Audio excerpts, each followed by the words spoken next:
CMUEagles.com here with women's basketball assistant coach Janette Burgin following Central Methodist's 84-68 victory at Missouri Valley on Thursday evening.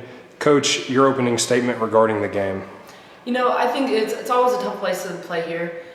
We obviously have only won here once in the last 10 years, and I think that twice, and it's tough to play here. It's a different atmosphere. And I think it was a great win for our ladies to be able to come in here and put those last 10 years behind us and turn it around and get that W tonight.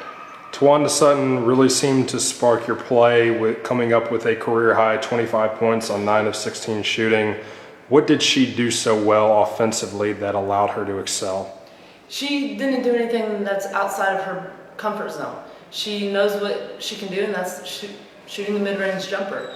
And they didn't stop it, and she kept going to it, and our girls knew that once she hits one, she makes two, keep feeding her, she's going to make the next 3 or 4. Sutton led all scorers in the first half with 12. In the second half, as Missouri Valley seemed to chip away at the deficit, Tawanda Sutton would come up with a timely shot. What does that say about her ability to make crucial plays at big moments? It's huge for us. I mean, coming in from last year, she was a starter for us, and then coming into this year, and she's being a bench player for us. That's huge, being able to have a player like that able to knock down the mid-range jumper and being a bench player and giving our starters a little bit of help since they started the game off pretty sluggish. I mean, through the whole game, not even just our starters, everybody was a little sluggish, and we stepped it up. When they came down, I think it was about a 7-point lead that we had, and then we jumped it back up to a 10-point lead, and Tawanda was a big part of that tonight. Brittany Joseph finished with a double-double, 14 points, 13 rebounds. Your thoughts on her play? You know, BJ is a special player. She's one of those people that all she does is slow down just a little bit, nobody can really stop her, and that's what she's been doing the last couple games. And being able to go to the offensive glass and the defensive glass and get those rebounds totally helps her on the offensive side of things. Not only putting up points, but able to slow things down and find the open person on the perimeter, or even finding Tawanda in this case tonight. Coming into tonight's game, Central Methodist had lost 2 straight games in Redford Gym by 1 point apiece. Your team seemed to put that to bed early, jumping out to a 19-point lead midway through the first half. What do you think was the reason that Central Methodist was able to get off to such a hot start? You know, the last week, or last 2 weeks I should say, we've been focusing really on our offensive side of things, because that was a big priority for us, that we weren't getting the points that we used to at the beginning of the year.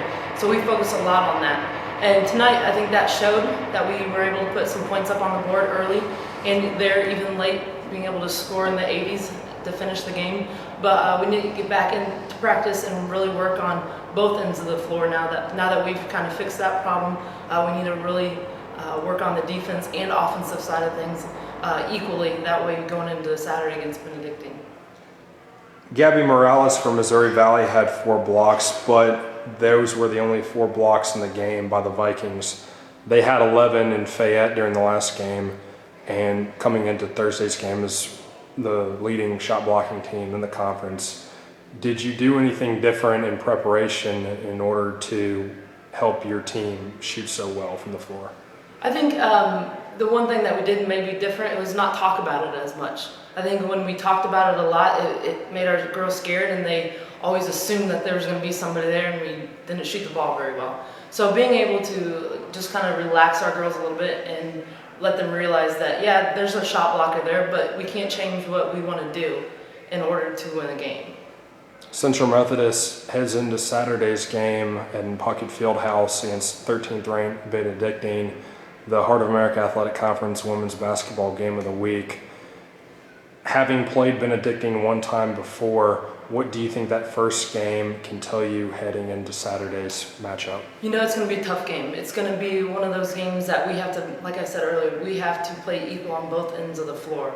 They're an outstanding shooting team. I think at times they don't want to play defense, but at the same time, we can't let them not play defense, you know? We have to take it to them.